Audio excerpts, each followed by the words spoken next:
Kaimanga raro ki te tai, mai I te awa tonga, raro ki te awe raki. Pinge te hapori, awhi ai taratahi. Whano, haere mai te toki. Home Yeah. All right, thank you.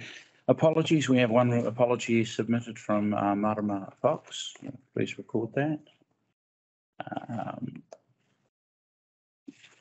Moving forward. Conflicts of interest declaration. I'm the first on the rank. I have a conflict of interest item 8.3 in the public excluded portion of the meeting. I will vacate the meeting and the Deputy Mayor will take the chair at that point. I have a conflict of interest on public excluded 8.5. Noted. Don't need to do anything on that, do we, Jeff? Don't have to just acknowledge. So, okay, public. I do as well. I'm just trying to work out what 8.5 is, but yeah, I have a slight conflict there, but I don't think it needs removing myself. Cover that off. At the time, Yeah, at the time. I think at that point you can have that conversation then. Public forum. So we have two people to speak, and the first one is what are we doing the open ward? Doing Johns and yes. Kerry, Roger Potter. And Roger Bolter. So who's first up? Mike? Mike. Thank you. Welcome, Mike. Yes, that's what it's for. Hi, I'm Mike Johns. I've been back in the area about 6 years. Deputy Principal of Chanel College for 20 years. And I'm here because I'm worried about the plight of the pensioners in this area. I'm even more worried when I get hold of the paper this morning and see with horror off to the left, 7.3% possible rise for rates for farmers. I'm here because people don't know what help there is available out there, and there's a lot of people out there that want help. Now, I know there's a lot of organisations that you've got, and since I started this thing, I've been out and I've stood all out. And I'm wanting to try and set up a clearing station. I started this last year, I called it Connections. And one day a month, I go and I sit down, I make a cup of coffee, and anybody that's got any sort of problem at all can come and sit down. Now, we had about 14 recipients over about 4 months. I was funded by Kapai, and we looked at all sorts of things came in. To give you an example, the type of people that came in were people who were Alzheimer's, seeking help, some people know about rates rebates, those sorts of things that people didn't know about. Now, I don't put myself up as the knowledgeable point of all, but I wanted to see myself, and I'm looking for some sort of funding, somewhere where I can go, which is a neutral place, and I can sit down and people know, oh, yes, that's Mike Johns. Yes, he'll put me in the right direction. And I'm getting in heaps of stuff. I've been talking with a positive agency person. I've had a talk with AIDS Concern, Access, all these sort of people, just so I know who they are, so that I can talk. When these people come in, I don't try and offer advice myself. I say, look, so-and-so is the person that you need to go to. So-and-so is the person you need to go to. I'll get back and see how you're getting on with them later on. If I could just tell you just a short story, I know I've only got 5 minutes, so I'll try and get over with it. I ran a drop-in centre down in Greytown. It started off down there as a sort of a get-together for people who want to come along and do some exercises. Giko's, the Japanese lady that some of you know, she got into it, and so we used to pay $3.50 they used to pay per lesson. They'd have a 45-minute lesson, and then we'd sit down and have afternoon tea, which is supplied by St Vincent de Paul Society. And this is John's Hall. And one lady, they were talking about rates, and 3 ladies were saying how much the rates had gone up. I found out that those people were all in the same boat. They were all in the same boat because they were ex-farmers' wives. The farmer did all the computing work, but to get your rates rebate, you've got to apply every year. These people didn't know that, and so suddenly their rates went boom, and they couldn't. I thought, there's people not knowing about rates rebate, and it turned out people don't know about those things. And so that got me thinking about, hey, how's things going out there with people? Our rates increase, or our pension increase last year was 6% for pension. But by the time we took cost of living and things like that, we actually dropped money. Now, I look at the rates thing and I think that something has to be done there because there's over 20% people in Carterton, over 65. They like to spend locally in the community. They like to do lots of things like that, but they can't do it because they feel that every time they get a wage rise in the pension, bang, it's gone in the rates. And with the cost of living as well, I think they get a double whammy because you've got to put up the rates because you've got to adjust to your cost of living within the rates, and they've got to pay the cost of living increase anyway every time they go to the grocery shop. So I sort of feel we're caught up. And all I'm asking is if the council could consider some way of coming up with a way that is going to deal better with the elderly people, particularly with regards to the rates rise. Now, I've got a rather complicated formula I won't bother you with now because I've made contact in town with the Parliament through Karen, and we've got a contact where we're trying to make sure that the gap between the rates rise and what they get for pension, that it's worked out on the gap rather than giving them an overall figure to start off with, like saying you get 700 or 750, because some people get that money, 700 I think is the maximum that's out at the moment. Some people can get that money, but their pension is not as much as what that is, and the gap for them is a bit better, even though they can get the $700, if you know what I mean. And it's not right. And I'm looking to try and ask the council, one, if they can find a place for me to be, and two, do you agree with the idea that I'm doing? I'll go and pick up people. People can ring me up, talk to me and say, look, I want you to come and talk about it. I'm on the St John's Management Committee. I'm on the St Vincent de Paul Society. I run the Monsmoor Charitable Trust. I do a whole lot of things out there that I can help people with these sorts of things. And I also wanted to put out the idea, and I think this has been taken up by Positive, but I want to see a booklet. Grey Power and lots of other places have little booklets which say these are the tradesmen you can go to get this discount, that discount, and so on. There's no Grey Power in Masterton. I belong to the Upper Hutt one, and I get my little white book, but it's all about Upper Hutt people down there. And one of the things that I got from a lot of the people that I've talked to is getting had, and I hope I'm not insulting anybody here, getting had by tradesmen coming out to fix washing machines and plumbing and things like that. The group oldies want to talk together and say, right, if I get this man in to fix my, who else has he been to? Do I know what he's doing? Is he prepared to give me a 15% discount like they do in a lot of these other places? So I'm looking for the council to look forward the possibility of having a book, a similar book like that, circulated in the area. One of the things that I found when I first arrived here was that I didn't know we had such a thing as water rates. I think that's been corrected now because I jumped up and down when I found out about them. I just thought rates, and then suddenly I get a water rates bill. I said, what's this water rates bill for? They said, oh, no. I said, I paid my rates. No, there's a water rates on top of that. I think it's now in the book that where you welcome people to Carterton that you mentioned the water rates as such. The fact that I was charged for water rates, and then when I came and said, well, I don't know what the hell, can you come and show me what to do? When they came and they tried to unseal the thing outside my gate, it was sealed over. So they obviously had the wrong person. They hadn't bothered to get rid of the tar seal over the plate to read it. They couldn't read it, so I don't know why I got the bill. But Time is up. Sorry, 5 minutes. yeah, all right, sorry. Yeah. So I'm looking for those two things, all right? Mike, have you been over to Homanu House, the community house? Yes, I've been there. I've talked over with them. I've talked with everybody that will give me some help. But there's still a hell of a lot of people out there after COVID that haven't been attended to at the moment. They're lonely in their home. This would bring them out of it, I hope. Sorry. Any other questions for anyone? Yeah, I'm quite prepared to answer any questions. Yeah. Thanks, Mike. Good on you. Thanks, Mike. Thanks for coming in. A lot of food for thought. Roger Bolton. Right. Some of you know me better than others. I'm an urban and transport planner, and one of my specialist areas is planning for cycling. And I've advised the governments, Britain before my migration in '95 and here. So I thought I'd better explain that because some of what I'm going to say that comes into. A lot of you have been concerned, or some of you have been very concerned about the changes in the speed limits on State Highway 2. Now, I'll put it to you, there are actually two issues. One is the substantive issue of whether the speed limit should change. The other is the consultation. Now, if you're making a submission on a long-term plan here, you have a right to make a submission.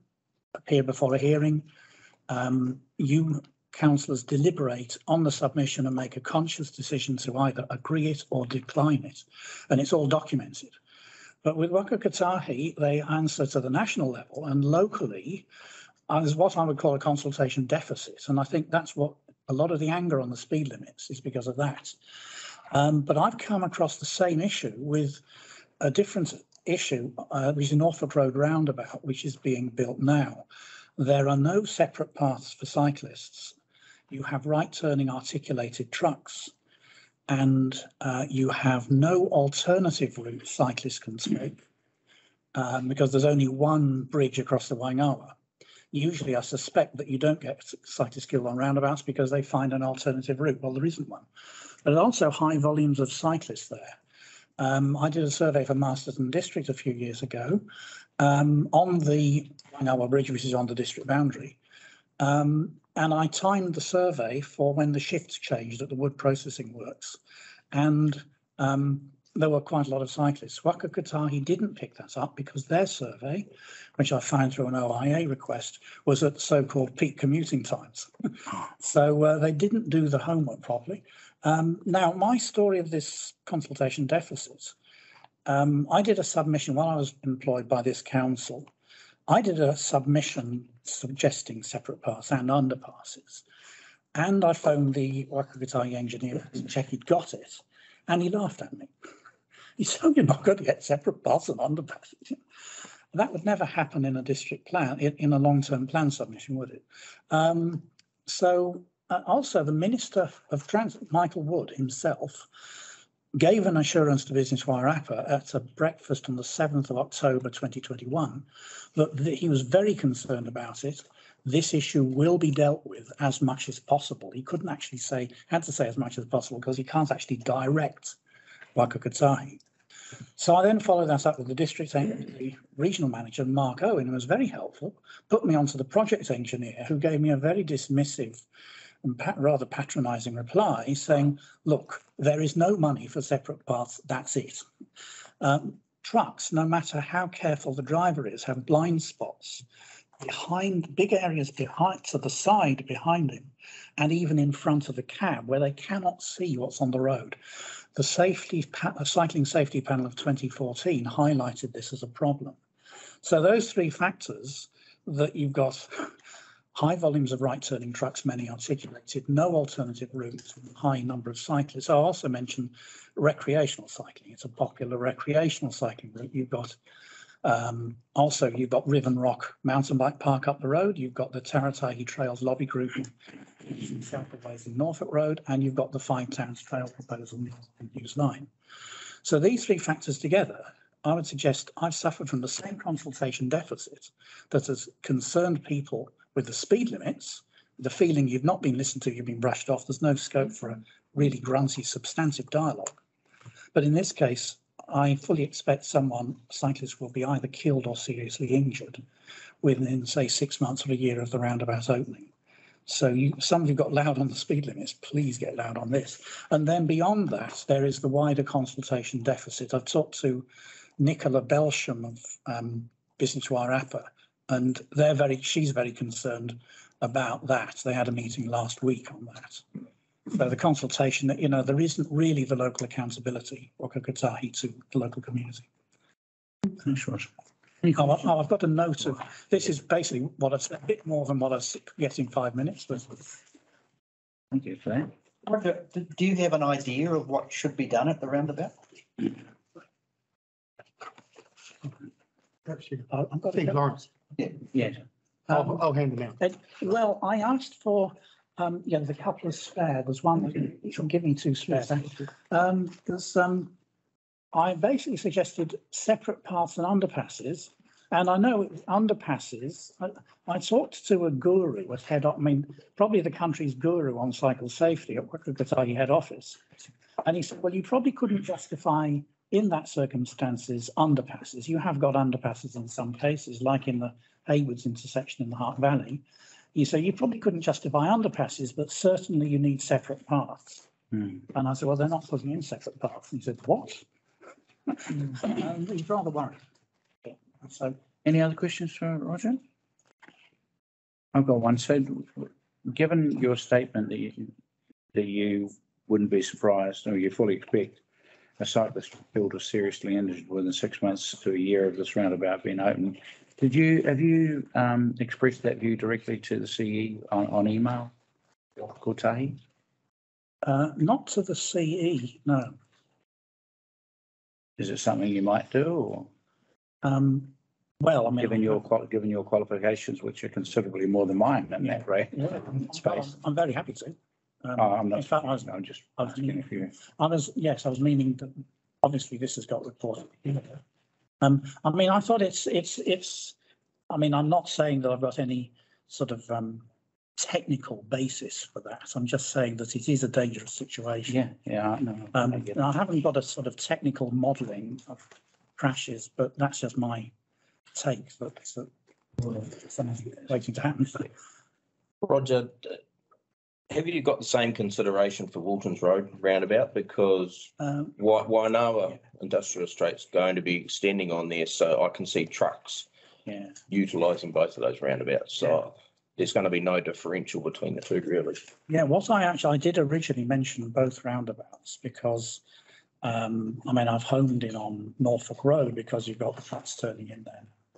But what I thought would have been good is if you could plan underpasses and separate paths for both of them. You could have I mean, they've been very concerned about cyclists. There's been a big issue of cyclists in the mid-block section needing shoulders. Well, if they've got concern about shoulders, there have been suggestions of you need a bit of separation from the road. So there is a need anyway.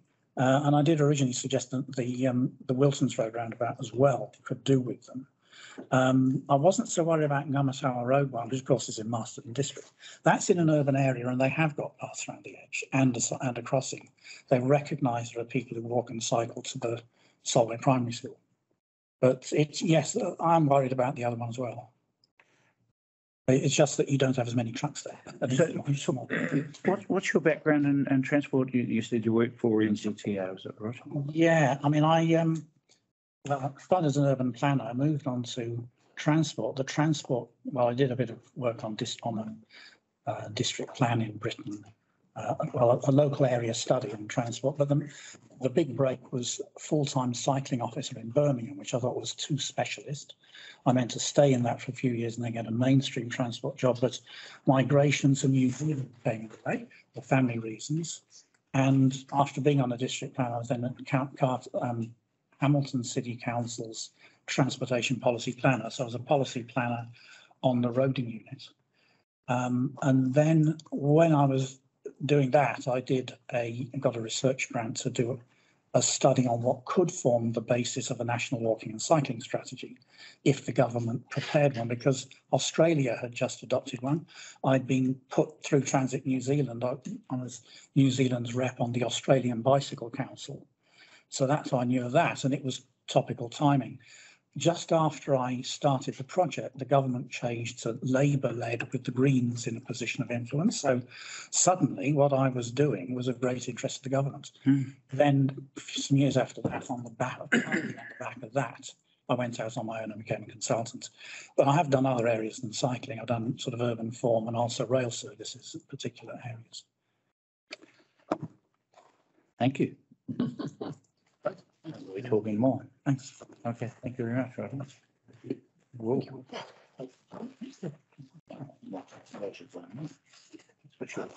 Right.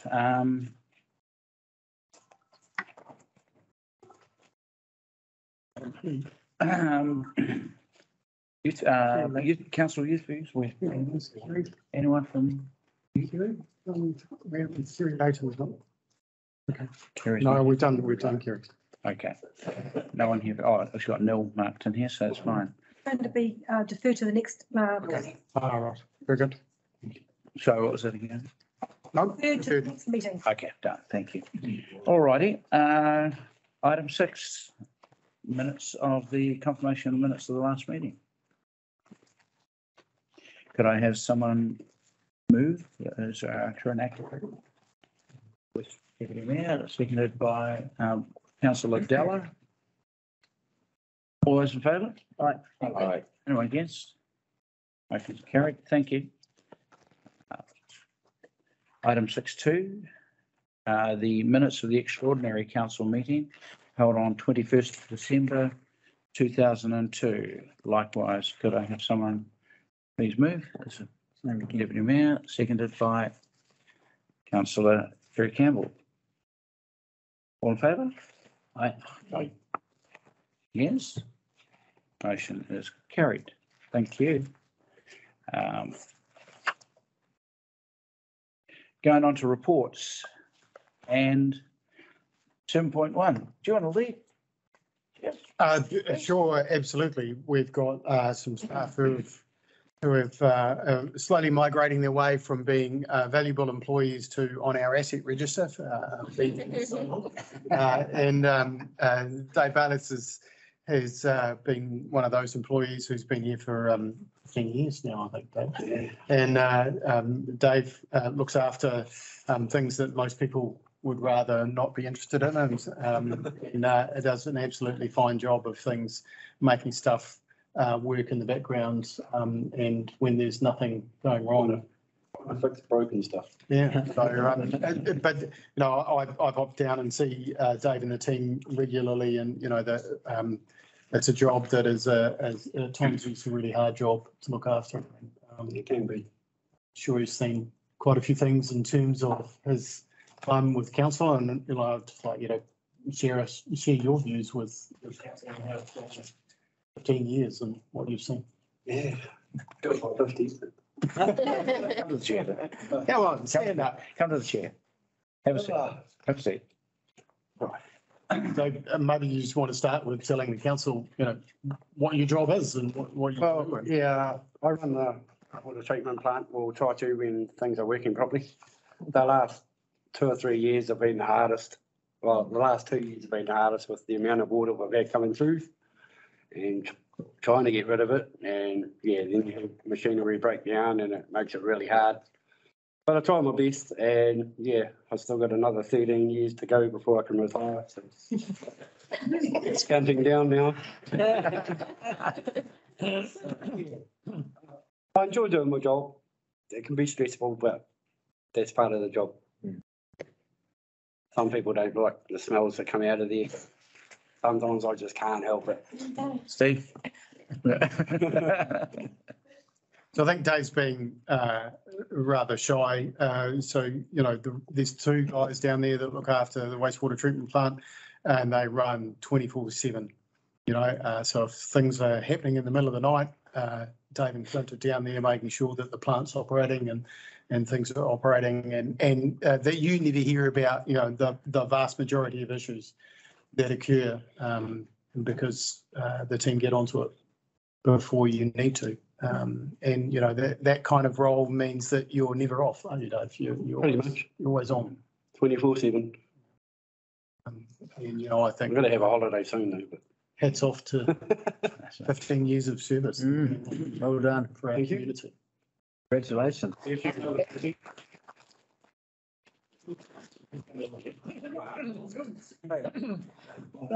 You probably heard all the jokes about, well, sorry you got such a shit job. But we're grateful you're there. And just a small token on behalf of, signed by Jeff as the CEO of the Carlton District Council, and just thank you. no worries. Thank you. My very pleasure. much, yeah. Absolutely. Good on you, Dave. And I got to say, I enjoy coming down your part. Because I enjoy having a look around and just, you know, getting the insight on how everything operates and the problems. But no, thank you. And big challenges. We're hoping that going forward from here, it's going to smooth out a hell of a lot more for you. I hope that when the rain stops. Yeah, well, yeah. Thank you, everybody. Thank you. Thank you, Dave. The others? We did have one other person who's not got a certificate for some reason. I have it, but Anyhow, Cynthia has also been with us for 15 years and has migrated up through the ranks to be our Planning and Regulatory Services Manager. Solitaire, as you all know, has fronted a lot of public issues around resource consents and district plan change and how we manage the growth in our community. But also coming from South Wairarapa, she's finally made the grade and decided that Carterton's the place where she wants to be, and so she's got a long-term job here at Carterton, which is the right choice. Thank you. And we are also very grateful because the role can be very public-facing at times. It can face a lot of individuals who have particular views on how our district should grow or how they think it should be growing or how it impacts them. And I think you cope with that exceptionally well, Solitaire. So I'd like to say, again, why don't you give us a little bit of your insight as to 15 years on council? Come to the table. Not wearing a puppy suit. Yeah, it's your T-shirt. Yeah. No.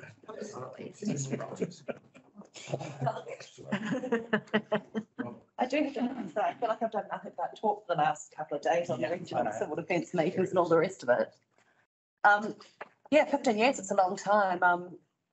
I think I worked out of 3 CEOs, 4 mayors if you count Ron twice. Oh, did you find that back in my office? It's been really amazing, having been there for that long, to see some of the developments that when you first came on board, you were like, we're never going to get that linkage between, you know, Hartley and Ondelay. It just seemed, you know, impossible. Or one of the first large developments sort of been the very first part of Armstrong Avenue. And you look back, you know, years later and go, wow, we were there as part of this growth. You know, we got that linkage. We got those things that we planned for in the structure plan. And seeing the changing demographics in the town and having to, when we're going through the district plan review, looking at how do we accommodate what communities now need, because the 500 square metre sections or the 2,000 square metre sections, that's not actually what a lot of people want in our town. So it has been really exciting. And as Jeff said, you know, it is one of those roles. If somebody likes it, somebody's definitely not going to like it. And part of that is we just try and convey those messages polite. Great being in this role with the ELT and Jeff. And I've got a fabulous team back in the office. One of the staff there has actually been there longer than I have. So it really should have been her sitting here. Work with a great bunch of councillors. It's always exciting election times and new faces coming on, the old ones coming back. And yeah, I'd just like to say thank you for you guys. You challenge us, you ask the questions, and it keeps us on our toes. Thank you. Yeah. There you go. I was sure I'd hidden that really, really well. Well, something just arrived. So I'm going to say something to Sol. And look, it's really neat. You just sort of ran that brush right across because you're going back to Armstrong Avenue days and that doing something very, very new. What was also new was me back in those days, and you were always absolutely there to be relied on for a new mayor who was getting complaints left, right and centre about Carlton District Council. Why can't they do this and why can't they do that? And I think right from the outset, your professionalism and the way in which you deliver advice and the accuracy of that is pretty legendary, which probably leads me to the one complaint I have about you. And I got it just recently this week, actually. And the complaint is this, that they would be doing better if Carterton would stop stealing people from them. That's my wrapper. So, the complaint came from the mayor, and it was about the fact that, you know, we stole you. So I'm pleased that Carlton District Council stole you, because we're the benefactors of that. Thanks, and Ron. all the advice you've ever given, Sol, has been just bang on stuff. And I just love your professionalism. So on behalf of the whole team, congratulations. Yeah. Thanks, Ron. And I chose not to stand to be re-elected after 3 terms. That's right. But they're still saying that. You're right. And Andrea is away today, so Thanks, Dave. thank you. Andrea's unfortunately away. She's her family is her father's not well, so unfortunately she can't be here. But Andrea Derbyshire has been in our library for 10 years, which is fantastic. So, she's also going to get recognition. We'll recognise her at a staff event. So we need a resolution on, we should pass a resolution on that. So council recommends that the recommendation is council recognises and commends the following employees for their long levels of service to CDC: Solitaire Robertson, Dave Ballas and Andrea Derbyshire. Can I have someone move that, please? Councillor Cretney and Councillor Jerry Campbell. Sorry, I was looking past. All in favour? Aye. Yes? Motion carried. Thank you. Thank you very much. 7.2. Changes proposed to transfer station fees. Cal, please. Good evening. So this paper is proposing to increase the fees we are charging at our transfer station from the 1st of March. So the report outlines the reasons for us. It really is cost driven. We've faced some quite significant increases in cost with our new contract coming up. Generally, we wouldn't try to change fees partway through a financial year. We would wait for the next annual plan or long-term plan.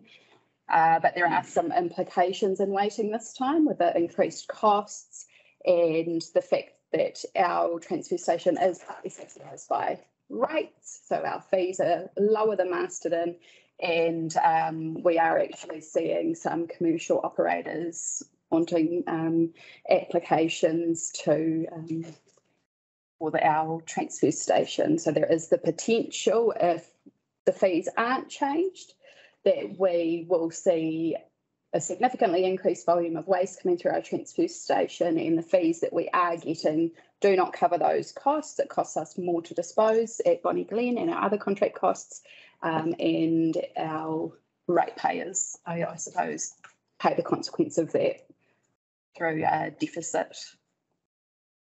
I'm happy to take questions. I think that's probably quite high level, but yeah. Okay, round table. Any questions? I just have one, and it's simply just arithmetic. I was just working out the percentages between the car boot, small trailer and large trailer.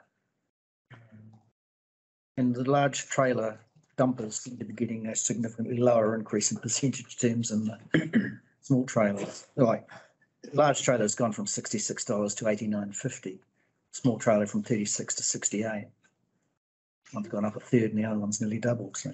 Sure. So when we looked at the increases, we weren't doing a percentage calculation. What we have done there is increase to be directly in line with the transfer station. So those are the costs that you're currently charging.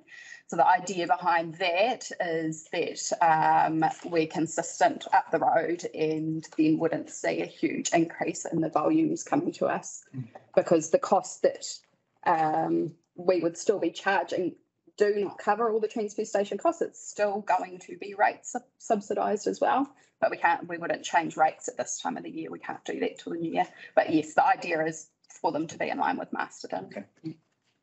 Grace, Councillor Haley. Kelly, does that change the balance between the rates and the user pays model, or is it the same, roughly 60% split? Yeah, so that does depend quite a bit on how much of a change there is into the volume we would receive. So at the moment we're around mid that range, about 35% fees with the rest rates. I expect it will change it only by 5 to 10%, not a huge amount, but as I said, it is all dependent on the actual volume that we see coming through. Sure. If we would see a massive increase, then that would change that figure significantly. Councillor Newman. Question about the prices and the price increases. I'm just wondering, I totally understand the larger providers and we don't want them coming down and costing us money basically.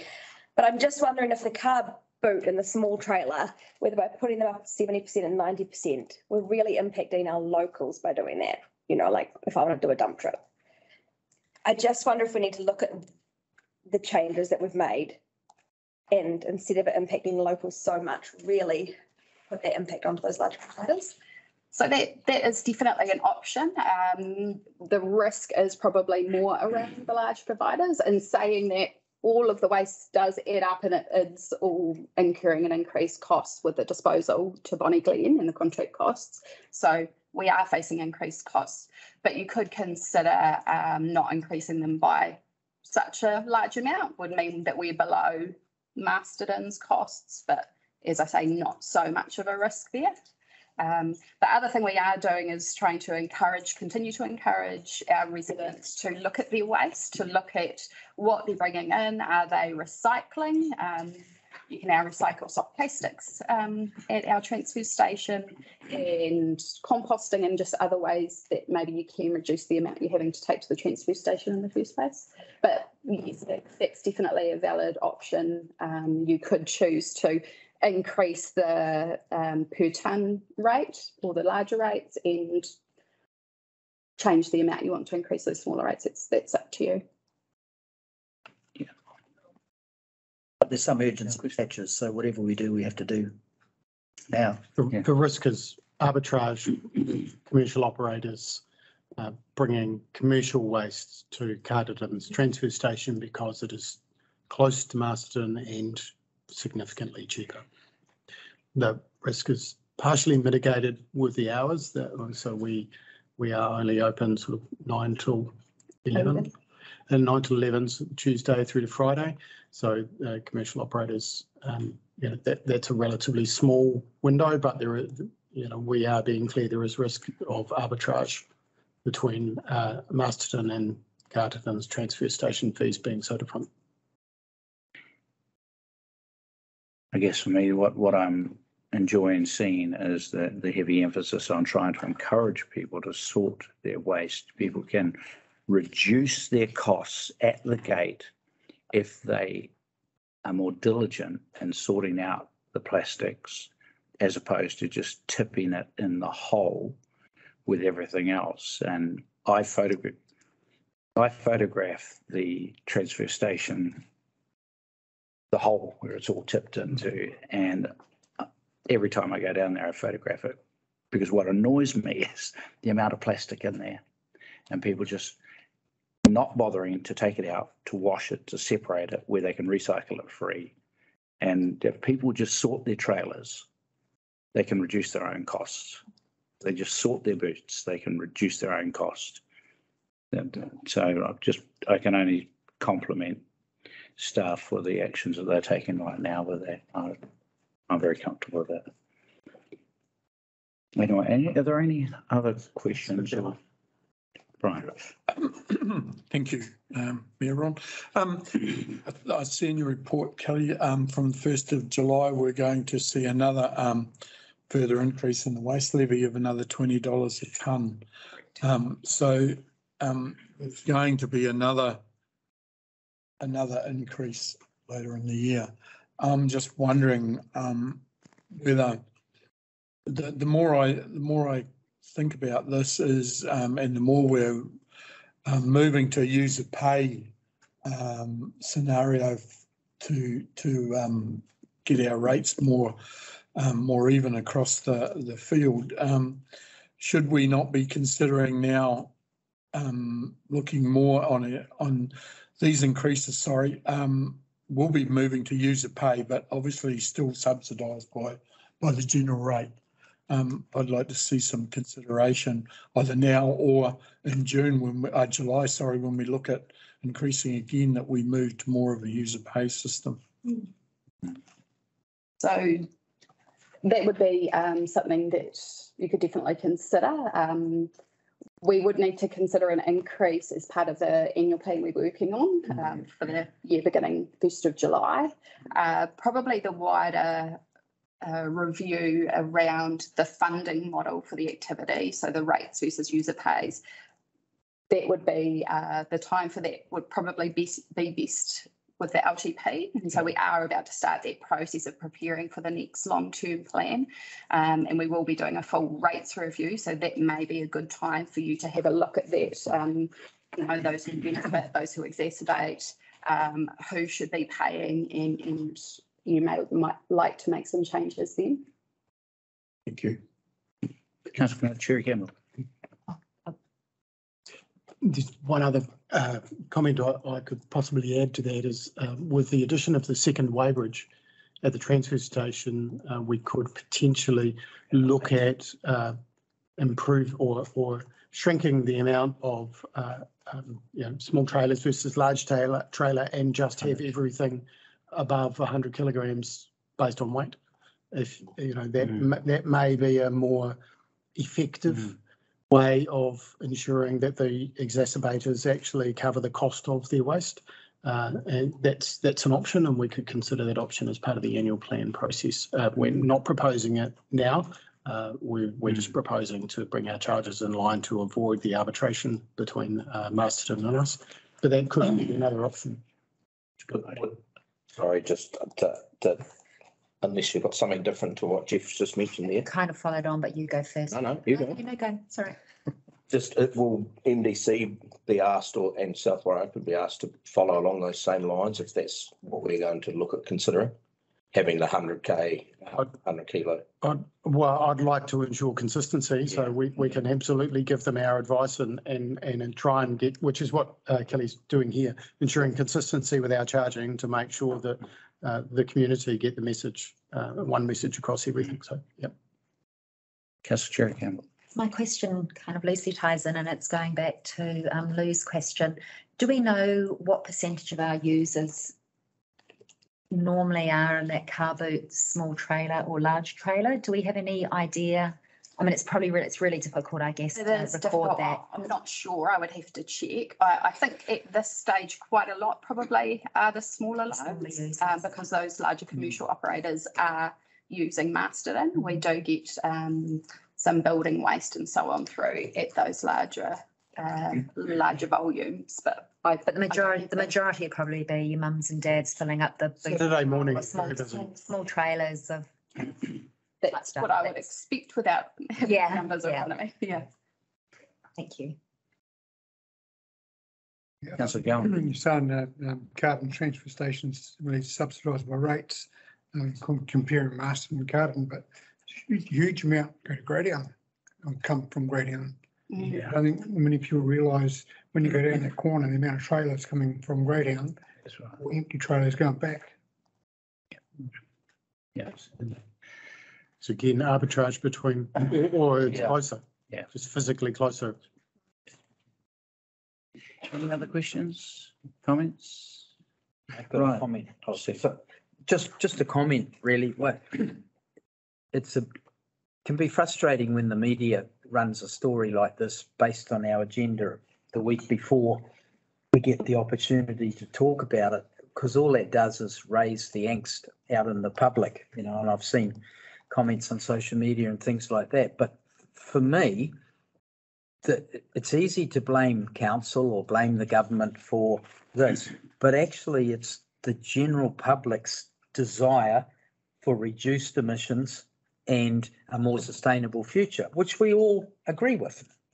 And so this is the consequence or the cost, or one of them, that actually helps give effect to that wider public desire for a sustainable future.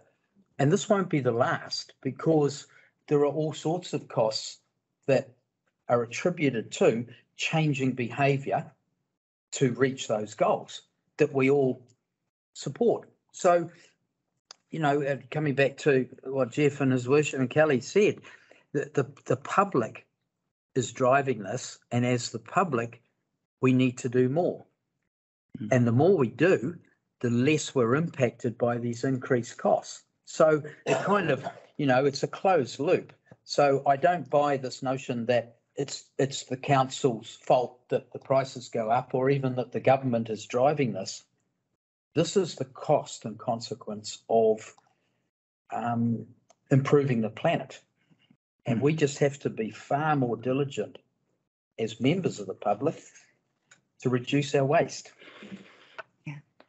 Circular economy. It is, and I think paragraph 4 of the discussion, if the media were to focus on anything, I'd ask them to focus on para 3, the second para of that, of bullet point 4. And those are the realities.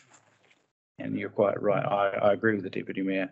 If people want a commitment towards greenhouse gas emission reductions, and if they understand that the emissions trading scheme is all based around carbon prices, and that the government has moved ahead with its ETS, These are the numbers. That's it. And ratepayers have to pay one way or another. So we're either paying our rates or we pay at the gate. And there's a strong feeling that we have a balance there because we do subsidise with rates. And I'm very mindful of people on fixed incomes and their ability, but everyone still has a wheelie bin. Everyone still has the carton and rubbish bags. Those things are out at the curbside. They pick them up, they are picked up for them and they are delivered. It's what we're taking down in our boots on top of that, what we're taking down in our trailers on top of that, that's being dealt with here. And it's the trade waste issue. So we face a very serious threat right now because of our bordering, our neighbours and their charges. And so we can't do nothing. Doing nothing's not an option. And I think if we're all comfortable, I'll move to the resolutions. But I would say that I'm quite happy to go to talk to anybody about how to reduce your waste. I think too, you highlights the comment that you made about the second to last paragraph on page 22, discussion point 4. I'd actually highlighted that, and so like you was disappointed in the media not picking up the fact that the ETS cost, the fixed price is $13.38. It's now $13.90. That's 3 times, and they like to focus on pointing the finger at council being the bad person, like you said. Yeah, it'd be really nice if the media actually probably took a more balanced approach on their reporting. Yep. Absolutely agree, Councillor Cherry Campbell. Absolutely agree. So we have to do something. Doing nothing's not an option. Sorry. No, my only thought was I've watched the videos that you did of the soft plastics thing. I just wonder if as a council we can really push that message strong, because I watched them. I thought this is so informative. More people need to see it because that will enable them to save cost. Yeah. I'm about to post some more photographs of washing day up Snake Gully, and our clothesline is covered in soft plastics, all drying.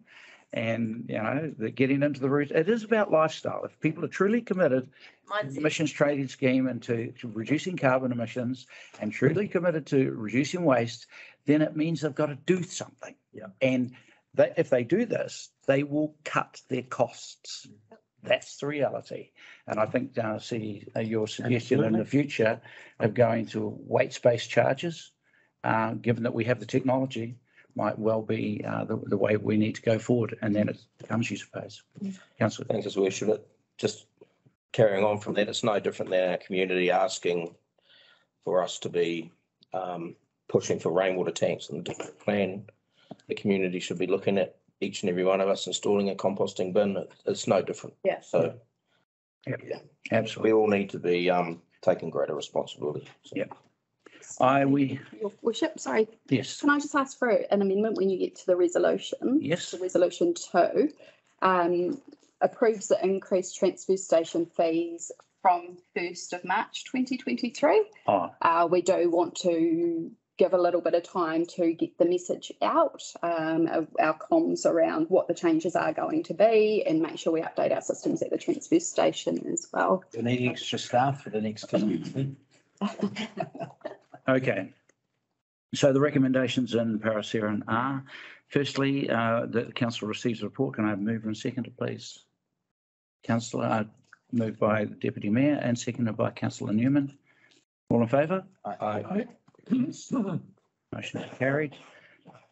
Second recommendation is that council approves the increased transfer station fees as outlined in section 5 of this report as of 1st of March 2023, and that those charges are as listed A to D, which you have on your paper. Could I have someone move, please? Councillor Cretney, seconded by Councillor Della.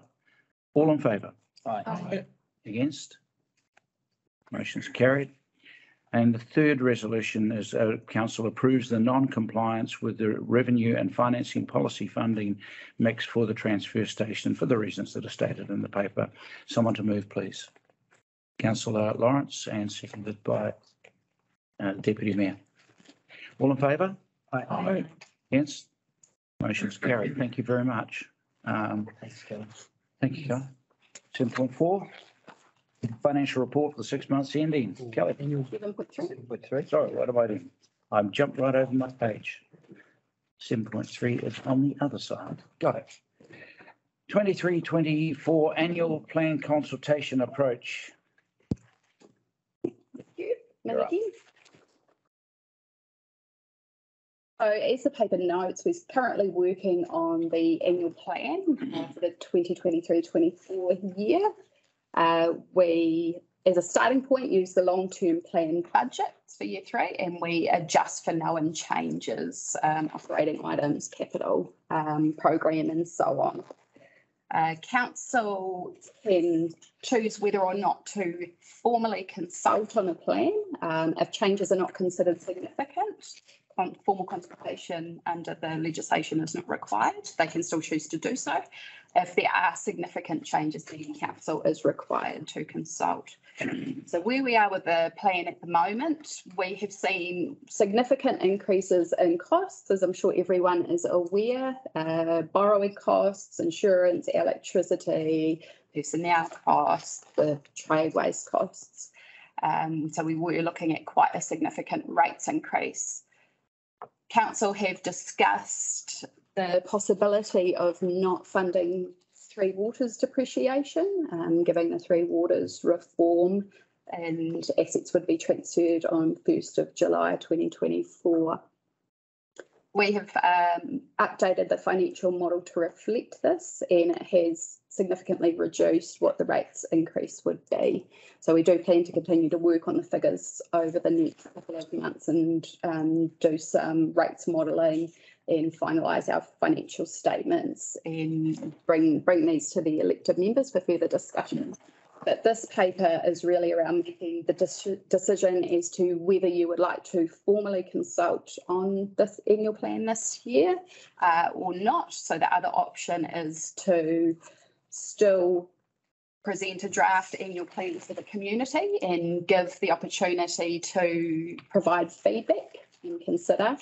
But it doesn't have as many, I suppose, requirements as the full consultation process. Yeah. Thank you. Yeah. Consultation requires options to be put in front of people, doesn't it? So That's right. So if there's no options, no logical options, then by default, that means there's no consultation discussion, is there? That's right. So if you do decide to consult, it's we would be needing to produce a consultation document with specific items for the community to decide on, not just presenting a plan and saying this is what it is. You must give options if you're consulting. Are there any questions? There's not a question, I just a little bit of clarification. Under options, you've said staff are beginning to start work on 4 to 34 long-term plan, and going to formal consultation on the annual plan would allow more focus on the long-term plan? That's right. So we if you go to formal consultation, that would interfere with the long-term plan, wouldn't it? it's an additional piece of work. Yeah. So formal consultation and producing a consultation document is quite a large piece of work. Yeah. So by not doing it, it does allow us to concentrate on the long-term plan. So we have just kicked off with that project. We've had our first project meeting. Yes. So I just wonder if we should say and not going to. Yeah, He's correct. it's not the right wording. And It's missing a word in the sentence. I think correct. I thought that's what you I missed your point there. pick up again. There's another one. I don't know. Yeah, it's just good work. Are there any other questions? Any other issues? Kelly, That's right. if you could just talk about the risks that you see with us not funding the depreciation on our Three Water assets if there was a government change or policy change. For sure. So one of the risks is particularly if there were to be a change in government later in the year and Three Waters didn't go ahead or looked quite different. So what it would mean is in that annual plan year, we haven't, when we've set our rates, we haven't included rates to cover the depreciation on those assets. So the depreciation we're funding for those assets is what we use to fund our renewals program for the following year. So it would mean we haven't collected that money and then we still have to go ahead and complete a renewals program if Three Waters didn't happen. So one of the options, if that was to occur, would be for council to borrow the funds to fund the capital program, and then council would be rating in the following year to fund the repayment of that debt and interest. So it's just a slightly backwards way of doing the rating around the other way. So you would be rating them eventually. It would just be a year behind, pretty much. Or reconsider the renewals priorities. Because there is a little bit of scope in the asset management plans. There is, yeah. Not a lot, but a little bit. Yeah. So perhaps I could just augment Kelly's comment. So the same process would occur in the event the Three Waters program was deferred a year or so. We would again need to fund renewals, so we would follow the same process that Kelly's outlined, which would be to borrow for that renewals program or potentially look at the renewals program. So that will work in both the case where Three Waters is no longer proceeding or where Three Waters is proceeding but at a slower pace than what we've previously been expecting.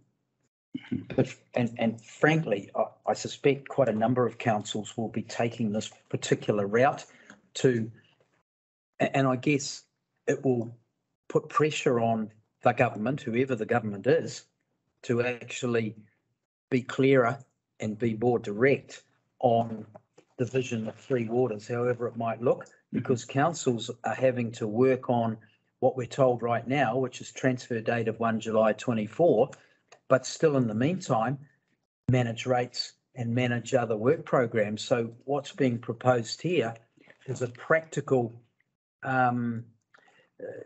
intervention in the meantime. Yes, there is an element of risk if the government changes, but that's Parliament's issue to deal with, not to just fob it on to councils like this. And I suspect when more and more councils take this route, collectively, it's going to put pressure on Parliament to actually sort themselves out. Any other questions, comments? Comfortable? Clarity? Cost of consultation if we were to follow the consultation path? What's that process going to cost us? Within the nearest $10 would be fine. Around the staff time and then the, I guess the amount of advertising, printing costs, all of that stuff, it is a lot more. And so. Can I add, the council's also planning on consulting on a number of other things. We've got a couple of bylaws that may need to be, we're looking at a bylaw that may need to be removed. We've got a potential bylaw around freedom camping. There is a census which is going to occur fairly soon. So there's a significant amount of consultation with the whole public around the census. And in addition, speed management review will also be consultation with our community. So the risk that we have with consultation on an annual plan that has very little in the way of change is that we get consultation fatigue with our community. So there are other things that we would like the community's feedback on, like the speed review, like the bylaws that are really, really important. And we see at this stage that there isn't a significant amount that we need the community's feedback on, and this just rollover of the current plan. So it's fair to say that the strategic matters are going to be consulted. There will be public consultation on the strategic issues that we're facing. This, looking at the risk assessment table on page 28, represents low to moderate levels of significance. The matters of significance we are going to still consult on. And all of these consultations will cost. We're picking up on 4 or 5 consultation programs. Yep. And this one has no matters of significance. Did you have your hand up? Yes, I was just going to say this, we're not changing any levels of service at all in the next year, and any projects that are deferring, the community will get the opportunity to consult on those for the next LTP. So, correct. Yeah, I think we're Okay. Are we ready to deliberate? The recommendations are council receives support. Someone to move, please. Councillor Ayling and seconded by Councillor Lawrence. All in favour? Aye. Against? Motion's carried. Secondly, the council resolves to not conduct formal consultation on a 23-4 annual plan, given there's no significant or material differences from year 3 of the LTP as published. Moved by Councillor Cherry Campbell, seconded by Deputy Mayor. All in favour? Aye. Against? Motion is carried. 7.4. Page 31. Thanks, Kelly. Again, Aye. this is like Lucky Pete me. Kelly, isn't it? Find out the way. We did it to, stop the musical chairs thing going on. Okay. So this is our second quarterly report on our financials for this year. Overall, we're showing that we're pretty on track against budget for both revenue and expenditure. We've explained some of the significant variances and what's driving those. Our capital program, we are a little bit behind on that, but we're also acknowledging that there are a few projects in our budget that are currently on hold, such as the dog pound and the depot move. So we wouldn't be expecting to achieve those this year. I'll leave it there. I'm happy to take questions. Round table. Any questions? Very good progress report. Yep. I'll give you a moment. I just want to say that your tables are so much easier to read than Destination Wairarappa's. I can't read them. Well, I think what it also does is that members of the public who are interested in our financial progress can see very concisely where we're at. Yeah. And any questions that might arise from that, hopefully this provides as many answers as questions. It's very simple, easy to follow. No question, Councillor. The only one was for the revenue, the contributions. What exactly is that government? So the contributions relate to our financial contributions that we receive on development. So that's for infrastructure and roading and those. Yeah. So we're significantly up on budget, but we think that may start to taper off a little bit. Same with our consents and that kind of thing. We were up in the first half of the year. We're thinking that that's starting to go down a little bit. Yeah. Okay. Any other questions? Move to deliberate. Resolution that council receives the report. Someone to move, please. Councillor Newman, second Councillor Della. All in favour? Aye. Yes. Motion is carried. Thank you. Done. Thanks. Thanks, Kelly. Done. 7.4. 7.5.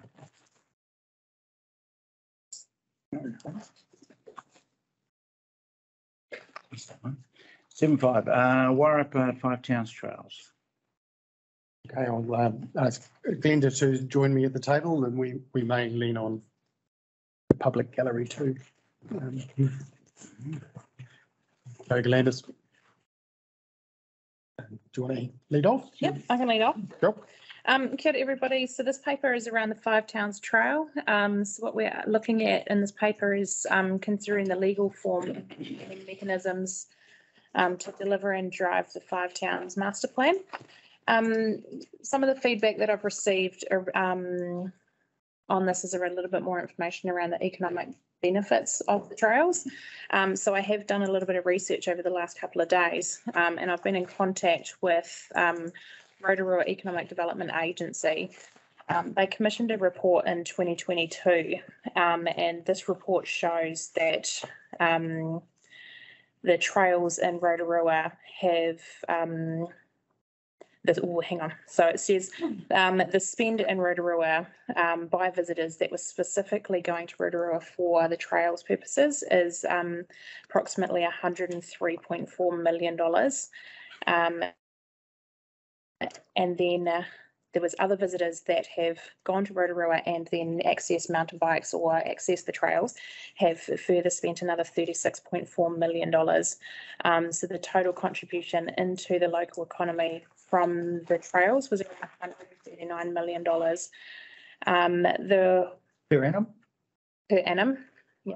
The report also highlights that in 2021 there was 1,153 jobs specifically to do around the trails and the cycle networks, and 853 of those were primarily focused on the trails. So over the 1,100 that would have been tourism, would have been hospitality, but the 853 was solely focused around the trail space. And then further to that, MB have released a report for the 2021 figures, which shows that the cycle trails brought an estimated direct economic contribution into the regions where the 22 Great Rides are of more than $950 million in 2021. 900, how much? 950 million in 2021. Just round it.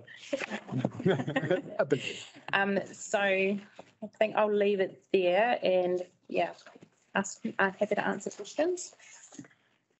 How come Rotorua wasn't included in this? Rotorua wasn't included in that. We were looking specifically at regions like Hauraki in there. They're three councils. They're quite similar size, quite similar connection. We've gone through, we were trying to get in contact with Nelson to get their economic stats, but so with the weather impacts that we've had, trying to get through to councils the last couple of weeks has been quite challenging. So, because what would be interested is the governance structure of Rotorua, to see how they're set up to be so successful. Clearly, they have but I think they've got such a, I mean, they were a tourism hotspot in themselves anyway. So I'll be interested to see where that is now. They're suffering their problems with tourism. They are going forward. Yeah. We were looking for similar cycle trails entities that were comparable to the Wairarapa. So rather than the national one. So hence why Hauraki and Hawke's Bay and Tasman that we were looking at, we wanted something that was comparable for us that we could leverage off. I think Joe and Glenda have done a fantastic job in going back a step in terms of the Five Towns Trail, what it was all about, the vision of the Five Towns Trail and bringing us forward. Now, Carterton District Council has taken a lead in developing this, so we've actually led the research around the entities and the former the existing cycle trails groups that we've looked at to figure out whether or not this would work in the Wairarapa and how we could make it work. We're doing that on behalf of all the three councils in the Wairarapa. We spoke this morning with Masterton District Council, who would also like this paper to come up to their council meeting so that they can consider that as well. What we need to do is have a Wairarapa wide response with all three councils so that, or potentially all four councils, we'd like all four councils, so that the Wairarapa gets a consistent product that we can sell to visitors from outside. Well, the reality is that we've committed to, all the councils have committed to developing the Five Towns Trail. Logic says for maintenance and ongoing repairs and administering the trails, somebody has to take on that responsibility. So it's either individual councils in-house and you end up with that fragmented approach to the network, or it's through an entity like a trust. The value of the trust for me is the ability to access the 32 million outside funding, which can't be done from in-house staff. As soon as you put a council letterhead on, the funding dries up. So having a trust and also the ability to bring in people who have been involved in the Five Towns Trail right from the start, the people with the passion, the people with the vision, to give them an opportunity to see this through. I mean, the key is going to be that the other stakeholders, whoever they might be, not just the councils, but all of the main stakeholders, share the responsibility of this. because I feel doing nothing isn't an option because we've created a massive opportunity to just let it end there wouldn't be sensible at all. It'd be a waste of what we've done thus far. We just look at the stats for the new Tōharangi section. Yeah. Already. Already. And it hasn't even been promoted. Yeah. It's amazing. Well, in fact, opened. Yeah, well, it's not officially, yeah. And not exactly open, yes. It's just We amazing. went out last weekend and parked at the Woodside station and had a crack at the new bridge, and it was like, you know, a busy day on Lambton Quay that day. There was people everywhere. Walking or cycling? More walking than cycling. Yeah, that's right. With dogs and all sorts. Yeah. Yeah. Can I add? One of the questions we have been asked, following on from our transfer station conversation about user pays, you know, is there a way that users can contribute to the trails? And my feedback is I've yet to find a cyclist who's prepared to pay to ride on a cycle trail.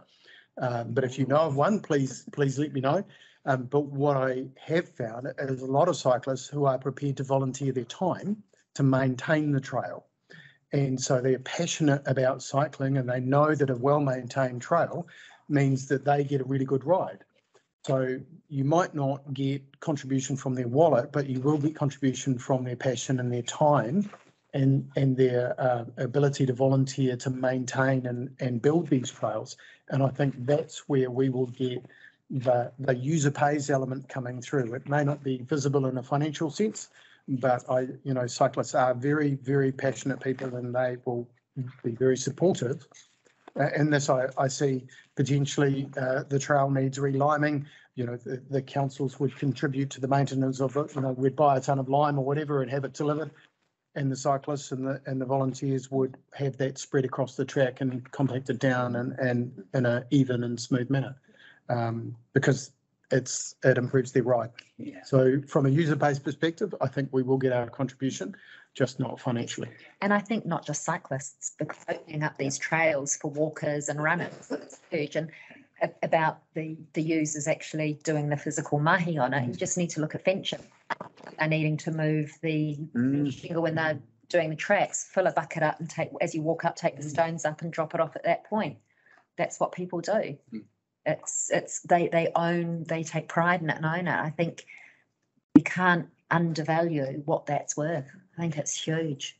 And you see that with Greytown Trails Trust at the moment. So they've got their core trust that do the background work and all the development, but there's on their planting days or their maintenance days, there's 30 to 40 people attending. So yeah, great. So to be the devil's advocate, we see this all the time with different organisations that start up and get going, and some burst along and some don't.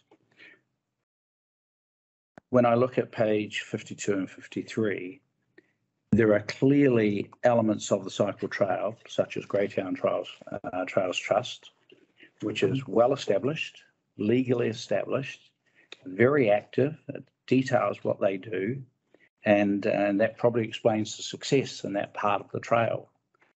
But there are others who are hibernating, and others who are representative, and then others who are active, but there's no real detail in there, like the Gladstone group.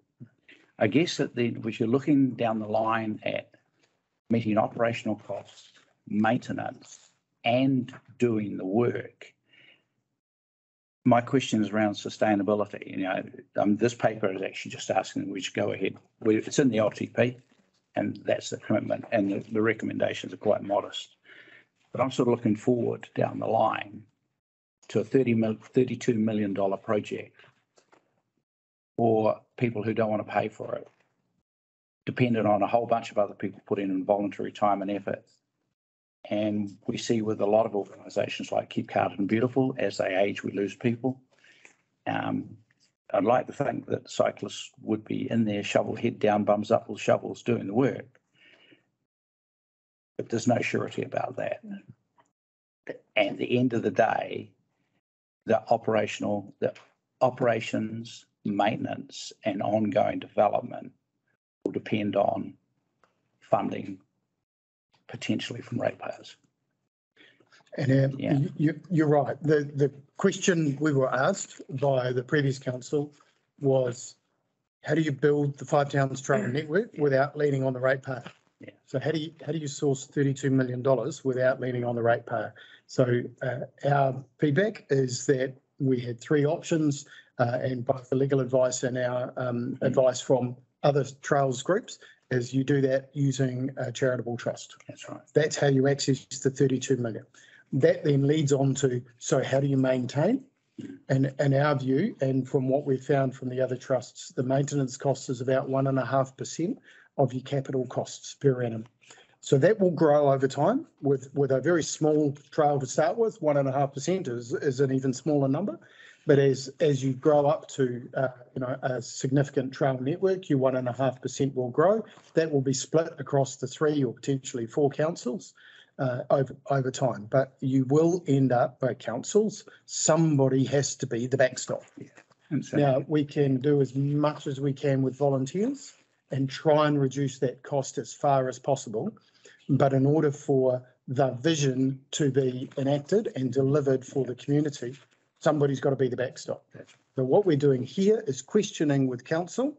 We've gone away, we've done the research, we've found out how to do this. This is our best idea of a plan. Now we're coming back to council and checking in as to whether or not you want us to carry on down this path, because we've found a few things and it's worthwhile being totally transparent about what they may cost us before we jump in boots and all. So the cost of the setting up the trust, Jeff, the quote in there is what, 200K? Yes. Yep. So this is exactly the model that we chose for Wings Over Wairarapa, and it's the model that we chose to build the Savine Centre.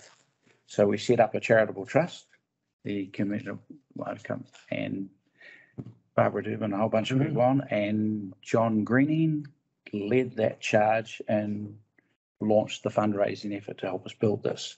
That charitable trust then made a donation to the Carterton District Council, and all those people whose names on those bricks and on that wall all did that. So I agree, the model is perfect for me.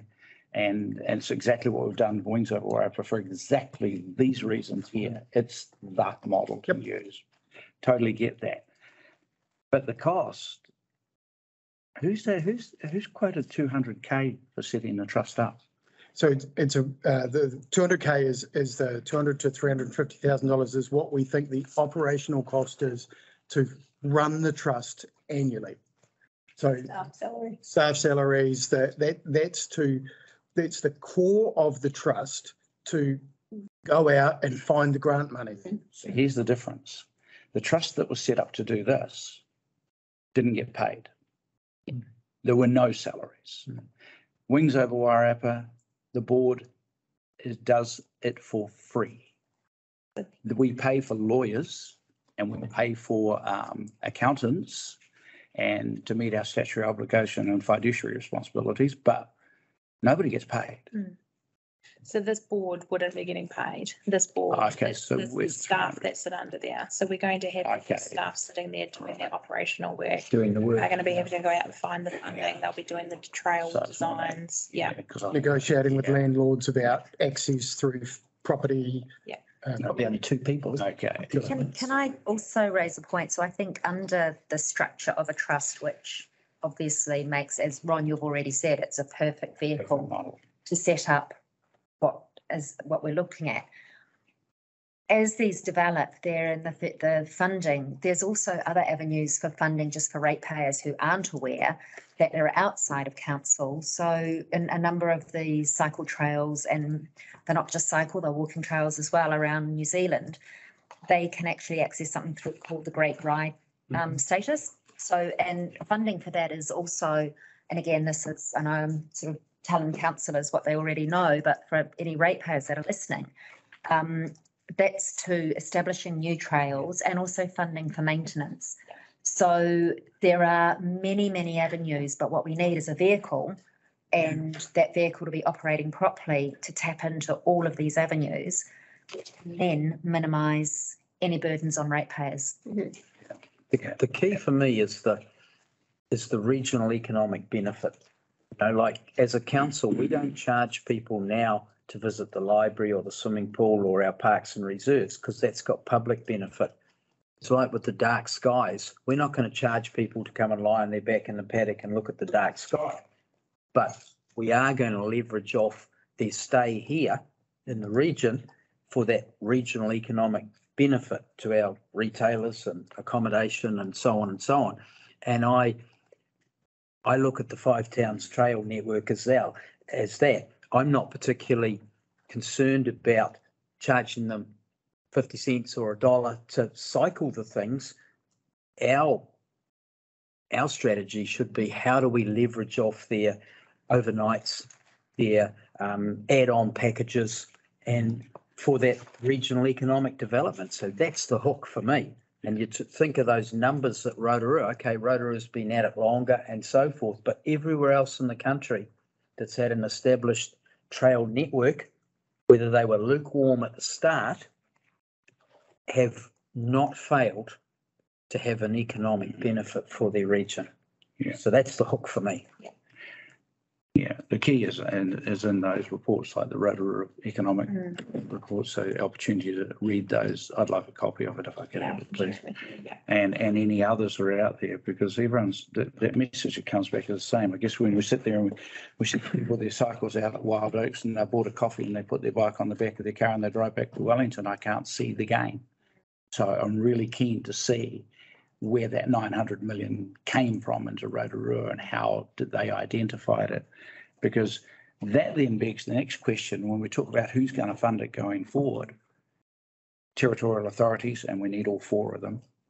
And I need an indicator how many, at what point does it drop out if we don't get all four TAs on board, and particularly regional council, because they're very 30%, I think. Yeah. They're essential in that. But the other people who are not mentioned, and who need to be mentioned in the conversation, are the people who are actually getting the economic gain. Businesses, hospitality, all the businesses that Rotorua has clearly identified, because they're the ones who are getting the gain, not the ratepayer. Yeah. Well, that's kind of the same to some extent. Not. More people. If I work in Wellington, and get my salary in Wellington, I'm not getting any money out of coffees or people renting a motel.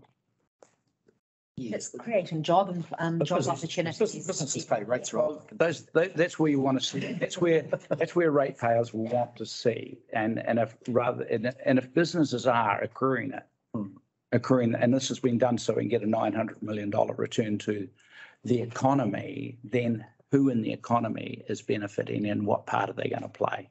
But that's not the questions we're asking today on page 48.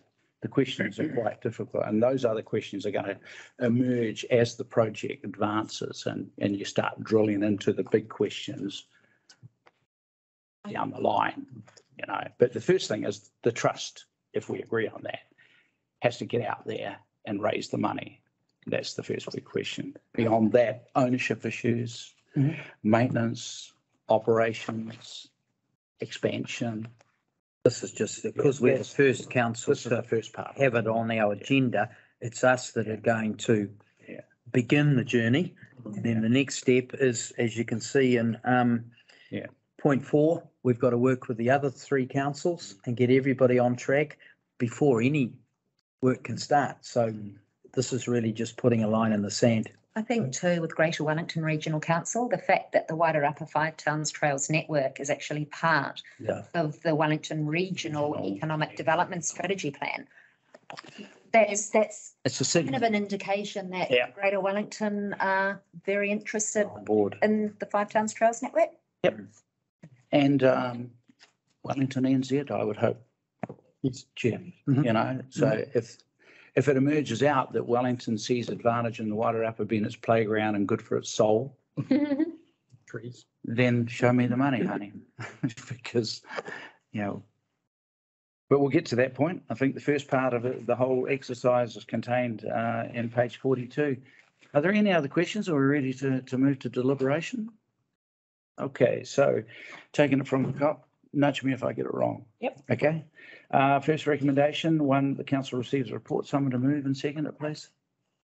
Councillor Newman and seconded Councillor Gallen. All in favour? Aye. Against? Motion's carried.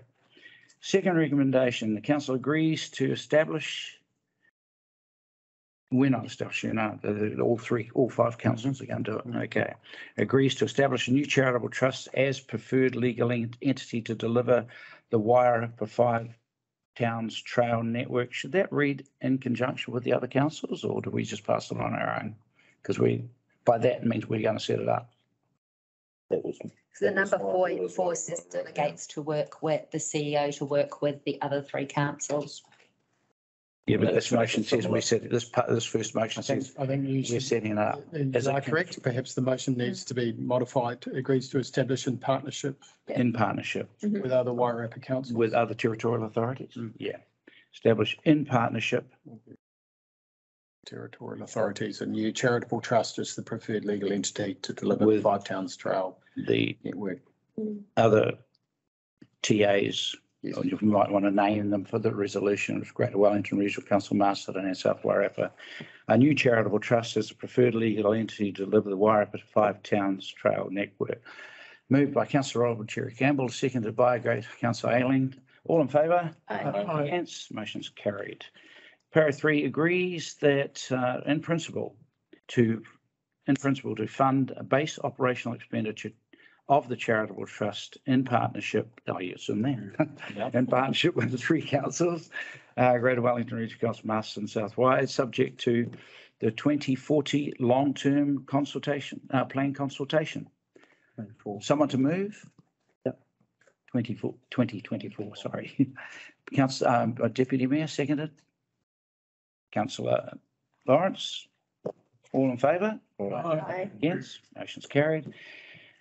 Recommendation 4, delegates authority of the CE to work with the three other councils, iwi and community and stakeholders to prepare a draft 5 Towns Trail Trust documentation based on the principles and attachment 2, which you've all read. Councillor Della, second of Councillor Cherry Campbell, all in favour? Aye. Against? Motion is carried. Para 5, or recommendation 5, agrees to include funding for the interim project costs of 27,625 in the 23-24 annual plan and unbudgeted expenditure of $9,208 for the current fiscal year. Someone to move? Yeah, I'm happy to make that. Deputy Mayor, seconded. Councillor Newman. All in favour? Aye. Aye. Against? Motion's carried. Recommendation 6 notes that a further paper will be brought to council outlining the governance structure, draft trust deed, MOU funding agreement and forecast operating costs for the proposed 5 Towns Trail Trust to be considered in the 24 to 34 long-term plan. Someone to move? Councillor Cherry Campbell, seconded by Councillor Della. All in favour? Aye. Against? Motion is carried. Thank you. Thank you, Glenda. That was good information. Thank you, Linda. Can I Right. make one more informal recommendation, Yes. Your Worship? And that's that the governance group continue to talk to your counterparts in Greater Wellington Regional Council, Masterton District Council and South Wairarapa District Council about promoting this, because we need everyone in the tent for this to happen. Your help in doing that at a governance level will support what we do at a management level. Is Ed Sheeran coming back to Wellington? No, but we've got someone better. We've got someone a lot more local. Someone better. Someone better. That's right. Yeah, no way. Cool, very good. Thank you. What's that? Destination Wairarapa. Yeah. I guess my final comment on that, Jeff, would be that but that's to be successful, those minor groups that make up in those little blobs and that thing, they have to be solid. Yeah. And they have to do their part, because if parts of the trail fall over, because, you know, you've got some good ones in there, Wairarapa Moana, West Taratahi, Greytown Trust, they are functioning. But if these little ones in here aren't functioning, your trail breaks. Yeah. And it breaks, the whole thing breaks. Mm. Yeah. Okay. 7.6, am I correct? Destination Wairarapa quarterly report. It's me. Anna's away. Anna's away. So, So we got the upgrade. Could you please ask Anna to give me reports I can read? Yes, so I have met with Anna and talked to Anna yesterday about some of this information and gone through some of these reports. So they're quite high level reports, and they only capture certain things. So they only capture accommodation, transport and activities. So some of the stats don't reflect, I think, the true picture of what's actually happening in the region, which is interesting as well. But she also highlighted the thing like Airbnb, because it's an international organisation and Carterton's got a lot of B&Bs, we don't get any of that data because that data goes offline. Same with Apple Pay. If we're paying with our Apple Pay, we don't get that data of who's paying, what are they spending. It all goes international and we can't pull that back. So I think that's probably going to be something that they're going to need to work on going forward, is looking at how do we get accurate data for the region. But be nice to me because I don't know the ins and outs of all of those stats. One of the highlights, well, the two highlights that Anna wanted to raise was around the Star Observatory that we had here in Carterton over the summer period. So they said that was absolutely fantastic. There were thousands of families coming in and utilising that space, and the feedback that was phenomenal. Destination Wairarapa really got behind that group and supported them from pushing to get national TV marketing right down to getting in there in their free time and doing cleaning and helping and volunteering. They are going to continue to support that group with putting a business case in to see how we can make that a permanent tourism feature in the Carterton. And one of the things that she really highlighted is that we as a region, so Carterton as a region, really need to be supporting groups like that to build that tourism space in Carterton, because that will see our economic benefits grow. And the other highlight that she mentioned, and it was quite timely, was the Dark Skies accreditation was signed off around the same time that the Star Observatory was happening in Carterton. So there was quite a good centralised focus around all of that. The other thing she talked about was the STEP funding. So they had some funding coming through post-COVID. That funding is now finished. So some of the things that they were doing with that funding was doing those big national newspapers. So the Dominion Post doing big advertising for Wairarapa. That is going to slow down and stop now as their funding's dropped off. They've still got, and they utilised that funding to get really good photos and images of Wairarapa. So they've got a really good network of pushing all of that. And I think that's about it. They just said they're really excited about the trampoline park opening up here as well, and seeing that as another tourism space to help grow that. Yeah, it's got its ups and downs there. Port Garden, yeah, the Port Garden. Well, it's a dad joke. It is a dad joke. And I'm going to leave it there. Sorry. So the trampoline, but that's the one hour, was it? It'll bounce back, but. Yep. It's like a shampoo. All right. Questions? Can't follow that.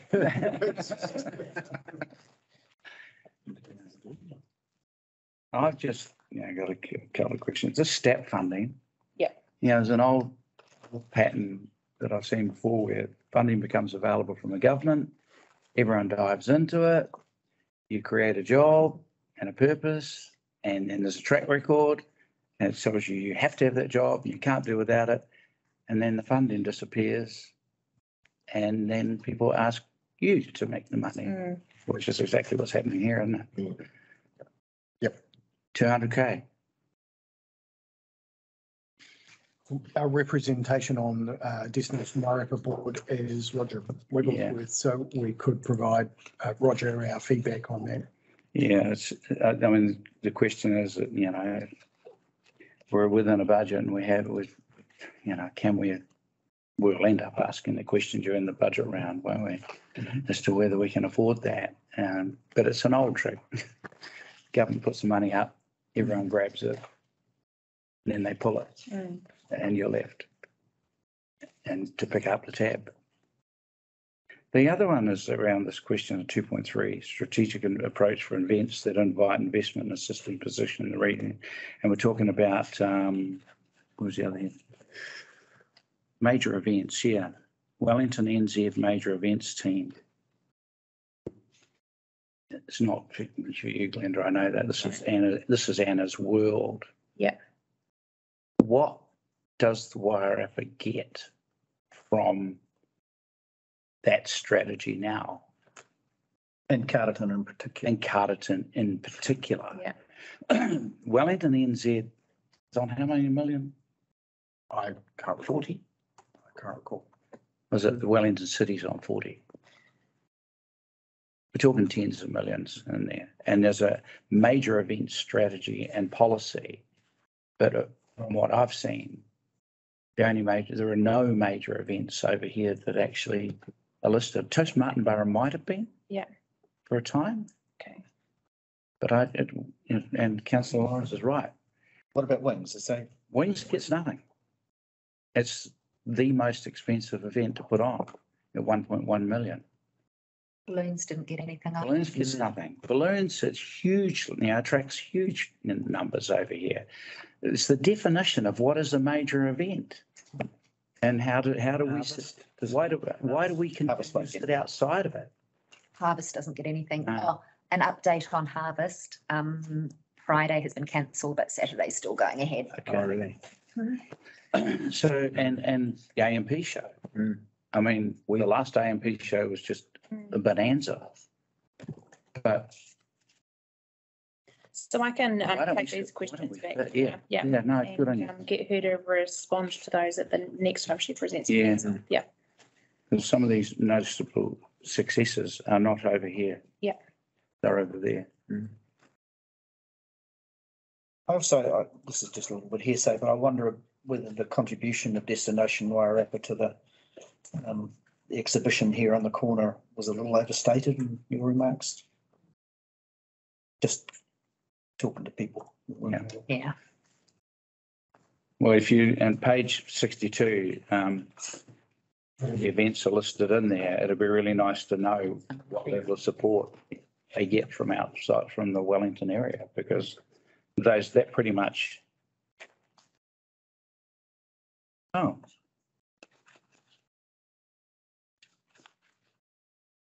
Wings isn't, okay. Worked with Toast Martinborough, worked with Wings, worked with, DW have done some good work. I can tell you that.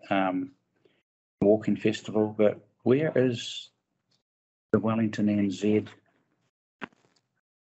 Economic, where's the contribution from over the hill? I'll flag that with her and Yeah. And I mean, it's that lobbying and it's that pressure, and I guess I'm going to have to be more active in that space as well. But it's, is there anything, Glenda, that you would tell us about that financial reporting that we should note?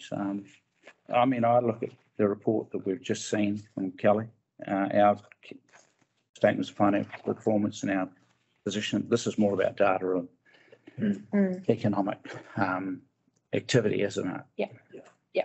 But in actual terms of the actual report, financials, the bottom line stuff, the financials, how is Destination Wairarapa managing its money? I go to pages 75, 70, 74. I find that hard to read. Yeah. But I am a bit slow. Robin, your thoughts on the way the financials are presented? I've raised it many times. I don't actually think we need to, we're governance. Yeah. I'm not sure we need to see a lot of that. That's a report to their own board. All we need to see is a 2-page summary of the things that matter to us. We don't really need to see, I don't think we need to see a graph of activity. Just give us the bottom line, what resulted from the activity. A dashboard. Yeah. And what's our contribution to DW? 85. No, it's 60. 60,000. Yeah. 60K. Business. Yes. All right. It's got a comment, Mayor Ron, the STEP funding, the way I see it, was originally a grant to set up more their administration and their the way they were going to manage the business. Is that correct, Glenda? Am I right in that? And now that they've got that basically set up, do they still need more funding to carry that on? Yeah, and I They think do. sections of it we're focused on creating and developing the destination management plan. Yeah. There was the section around the marketing, and then there was the business side of it. So basically that should be set up now. But that's an employee that's mentioned there that they're saying is absolutely critical. We can't do without. We need funding to. She was contracted and she was always a contractor. Yeah, and is required. Yeah. Well, that's always the case. Strategies on their own don't deliver anything. You've got to have someone to drive capacity. Yeah. Or up to 5 towns trial network. Yep, exactly. Yeah. All right, recommendations that we received the report. Someone to move, please. Councillor Cretney, seconded. I'll second. For Aileen. All in favour? Aye. Yes, Thank you. motion's carried. Thank you, Glenn. 7677. Dalefield Road Pump Station.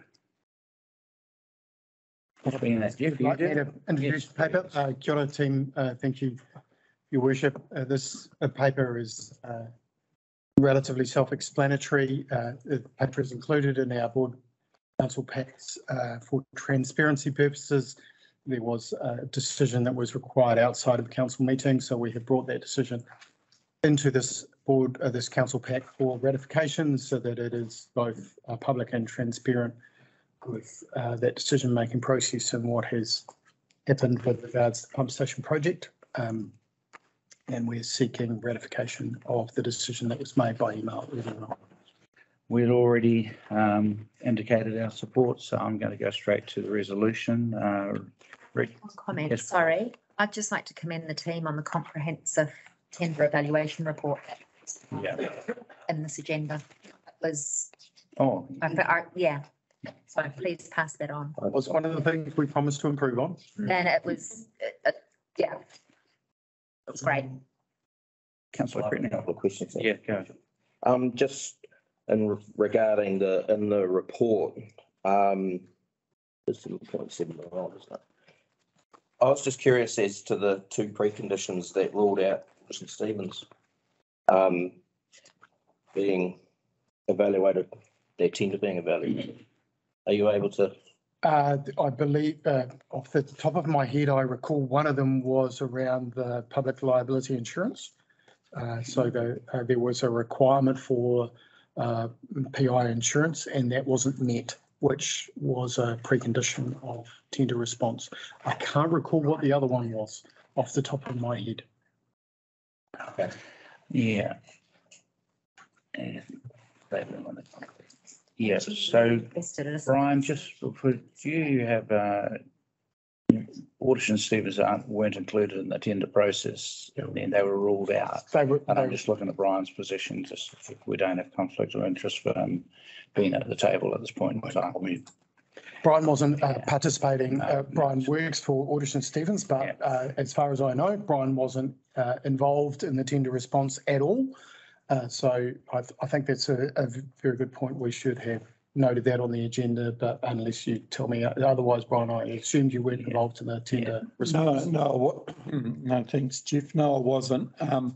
And anything that the company that I work for, Waterton Stevens, anything that Carlton District Council has done in contracts with Waterton Stevens since I've been excuse me, since I've been a councillor, I've distanced myself from it and I resigned off the wastewater treatment plant governance committee right at the start. So I have no direct involvement at all. Duly noted. Thank you. Councillor Greene. Thanks, His Worship. And the other question was, Jeff, just with our own procurement policy, our new procurement policy, I was just interested whether that was used in regarding this tender process? Because I thought we had a certain weighting that was put in behind using local businesses. Correct, you are correct. We absolutely used our local, our current procurement policy, and there were weightings. So the procurement process separates what we call price quality. So it separates out. We end up doing a quality evaluation on the tender response. So this is the materials they're using, the quantities they're using, the timeframes, the scope. So that's the quality analysis, and within that quality analysis also comes into reputation and local. And then once they've done that qualitative analysis and the evaluation group has come up with a ranked order of respondents, they then open the price. So they do the qualitative analysis without knowing the price of the tenders. They then open the tender prices, and then they do a price evaluation, and then they join the two together to come up with an overall evaluation. So that's how the process went. It was part of our procurement process and policy. It did meet the policy. It was a very tightly fought tender, and as Councillor Cherry Campbell points out, because the scope was so clear, it was, we ended up with a very, very close response in terms of the tender, particularly tender pricing. Another question? I mean, I've just got one. Looking at the how the tender pricing that was made up, the required budget, the contingency of 103,998. Is that separate to the preferred tenderer's price, or was there a contingency included in his pricing? There is a contingency included in his pricing, and if that isn't used, we will obviously return that back into reserves. So that is that money of that 103. Thank you.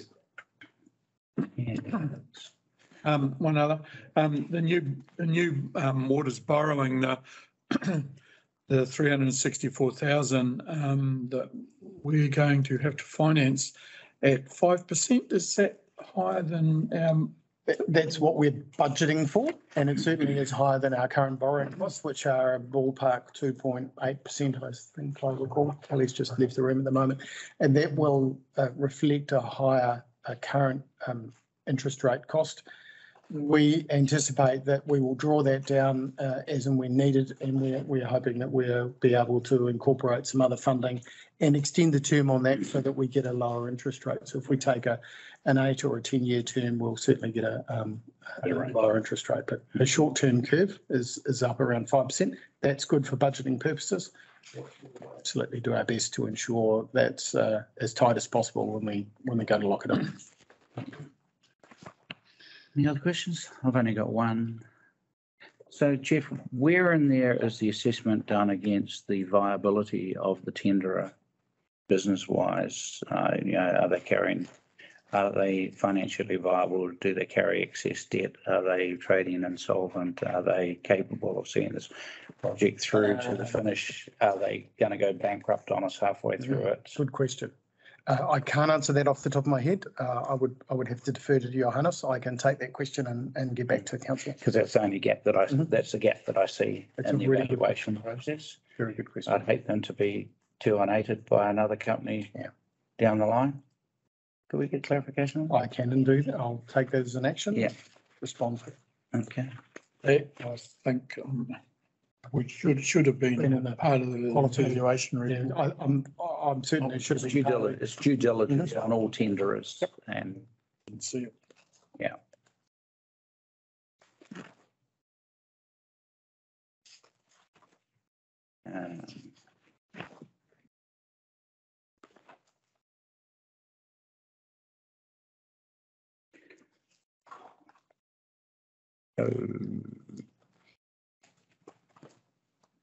Do we say pending that, or do we, Jeff, your advice?